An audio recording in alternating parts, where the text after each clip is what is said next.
누의 평생은 긴장의 연속입니다. 맹수들의 공격에서 도망칠 때는 터질 것처럼 심장이 뛸 것입니다.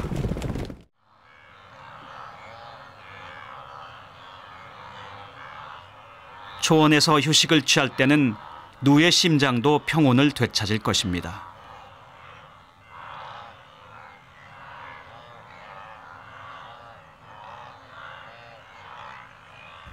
주어진 삶을 무사히 마칠 수 있다면 누의 심장은 평생 몇 번이나 뛸까요? 학자들에 따르면 약 15억 번 정도 뛴다고 합니다. 그런데 놀라운 사실은 이 15억 번의 심장 박동수가 모든 포유류에 적용된다는 것입니다. 코끼리도 사자도, 이곳에서 가장 작은 포유류의 하나인 몽구스도 예외가 없습니다. 왜 모든 포유류는 일생 동안 심장이 뛰는 횟수가 15억 번으로 똑같은 걸까요? 우리는 마침 힌트를 줄 만한 특별한 팀을 만났습니다.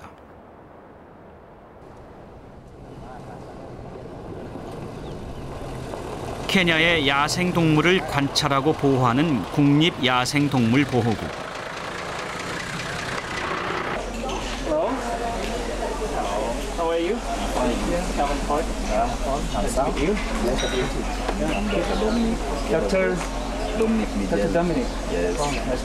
오늘은 야생동물의 검진일입니다.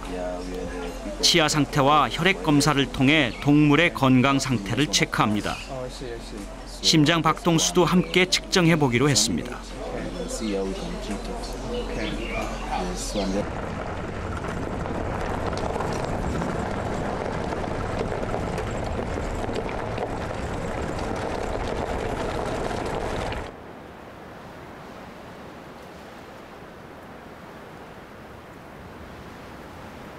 보호국이 오늘 검사하는 대상은 코끼리입니다.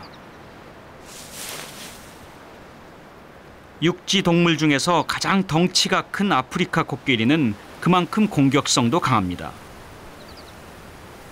검진을 위해서는 시야를 확보할 수 있는 초원 쪽으로 코끼리를 몰고 마취총을 쏴야 합니다.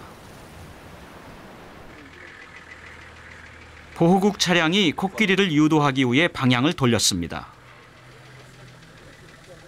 그런데 돌발 상황이 발생했습니다. 마취총을 맞은 코끼리가 숲으로 들어가 버린 것입니다.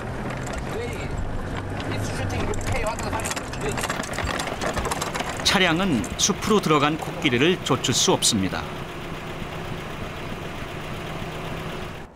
숲으로 따라 들어가려는 카메라를 보호국 직원이 제지합니다.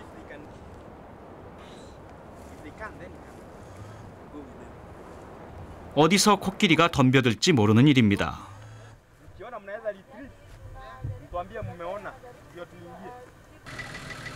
하는 수 없이 기다리기로 했습니다.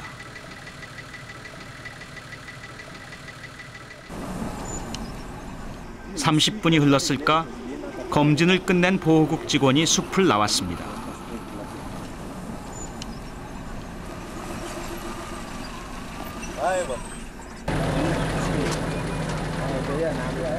우려했던 것과 달리 검사 대상이었던 코끼리는 건강하다고 합니다.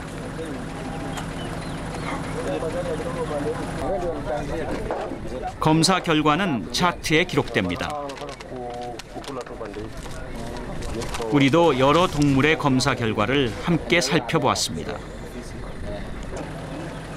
얼른 봐서는 특이한 점을 찾을 수 없습니다.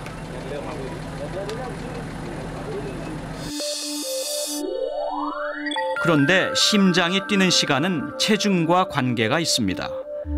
체중이 많이 나가는 동물일수록 심장이 느리게 뜁니다.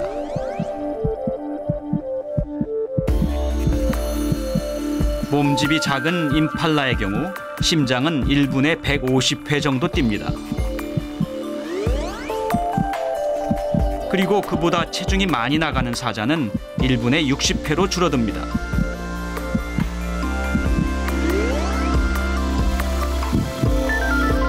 가장 몸집이 큰 코끼리는 1분에 30번 정도 심장이 뜁니다.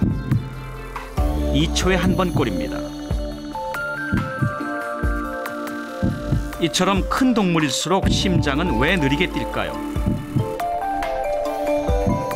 몸속의 심장을 들여다볼 필요가 있습니다.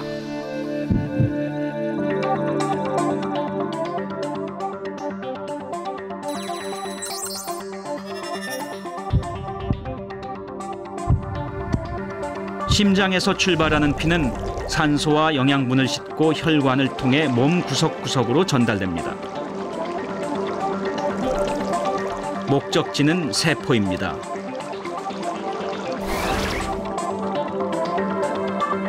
세포는 혈액을 통해 공급받은 에너지로 주어진 생명 활동을 수행합니다. 그런데 세포는 동물의 종에 관계없이 그 크기가 대부분 비슷합니다. 코끼리의 세포, 사자의 세포, 그리고 쥐의 세포에 이르기까지 크기에 큰 차이가 없습니다.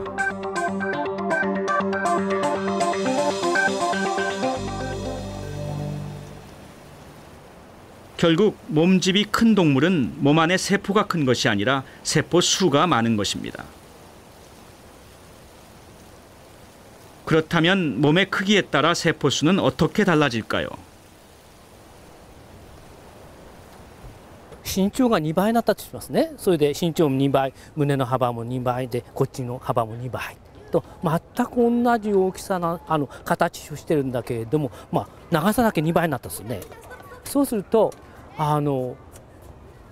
体の重さっていうのは体積に比例するから、縦横高さかけるか 2×2×2 で8倍になるんです。ということは細胞の大きさ同じだから細胞の数も8倍ある。 쥐를 정육면체 상자로 바꿔서 생각해 봅시다. 이 상자에 담기는 세포도 하나라고 가정합니다. 이번에는 키가 2배 큰 상자를 만듭니다. 가로, 세로, 너비가 모두 2배로 늘어납니다. 이 상자에는 8개의 세포가 담깁니다. 키는 2배로 커졌지만 세포의 수는 8배로 늘어났습니다.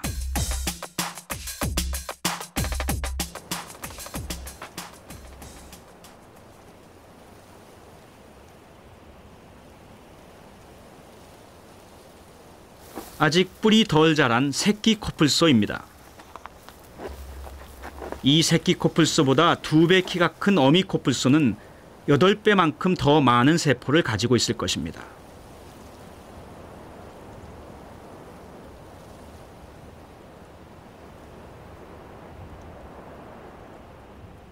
인간의 세포 수가 100조이니 이 수 코뿔소의 세포는 추측하기도 힘듭니다.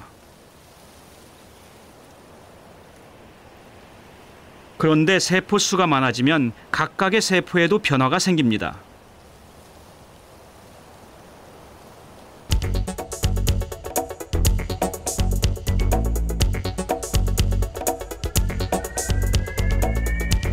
세포는 에너지가 필요합니다. 그런데 어떤 동물의 세포든 몸 밖에서 배양하면 필요한 에너지는 동일합니다. 하지만 몸속으로 들어가면 달라집니다. 작은 동물의 세포는 에너지가 많이 필요합니다. 반면 큰 동물의 세포는 적은 에너지만 있어도 됩니다.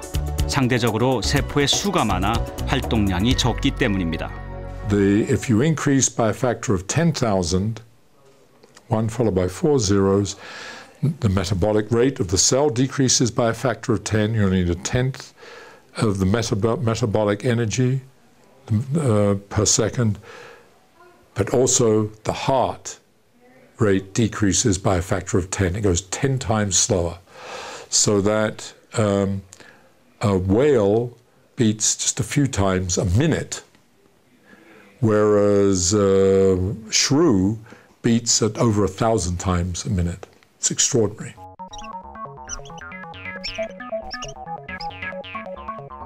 쥐처럼 작은 동물의 세포는 끊임없이 움직여야 합니다. 세포가 쓰는 에너지도 많고 심장도 빨리 뛰어야 합니다.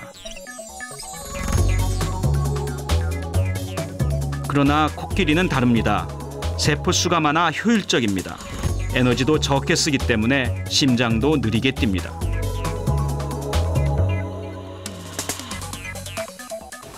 하지만 동물의 크기가 커진다고 해서 심장이 무작위로 느려지는 것은 아닙니다. 심장 박동수와 동물의 크기 사이에는 법칙이 숨어 있습니다.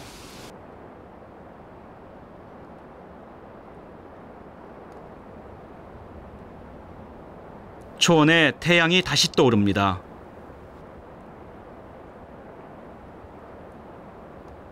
밤새 짧은 휴식을 취했던 동물들의 심장이 다시 빠르게 뛰기 시작합니다.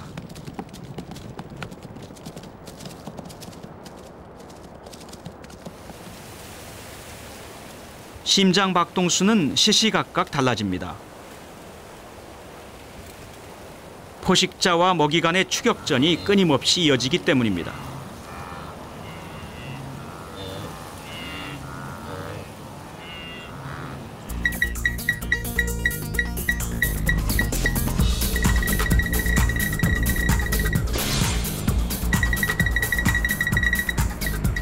전속력으로 달리는 치타의 심박수는 250회까지 치솟기도 합니다.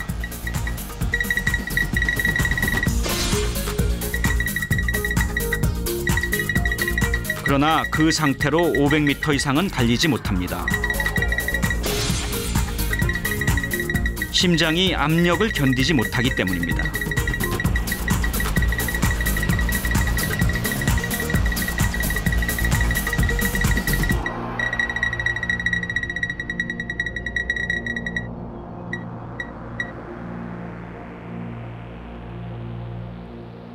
사냥은 하루나 이틀에 한 번꼴입니다. 뜨거운 태양을 피해 치타는 하루의 대부분을 그늘 밑에서 보냅니다.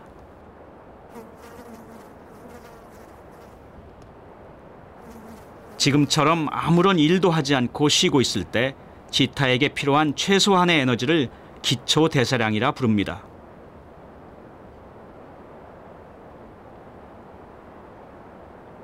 기초 대사량이 쓰이는 시간에 크기와 심장 박동수에는 법칙이 숨어 있습니다.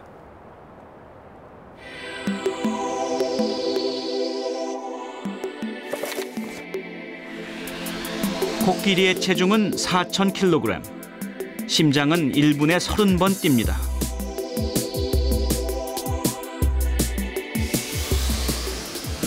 숫사자의 심박수는 60, 체중은 200kg입니다.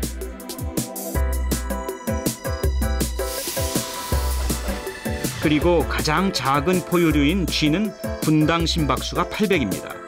몸무게는 25g 정도입니다. 그런데 모든 포유류의 심박수는 크기에 맞춰 일정한 비율을 가집니다. 한 줄로 그을 수 있을 정도로 규칙적입니다. 코끼리나 누, 톰슨 가젤 모두 독특한 자신만의 삶의 방식으로 살아갑니다. 하지만 이들의 체중에 따라 결정되는 심박수는 보이지 않는 법칙의 지배를 받고 있습니다. 1泊の時間が実は体重の4分の1乗に比例する。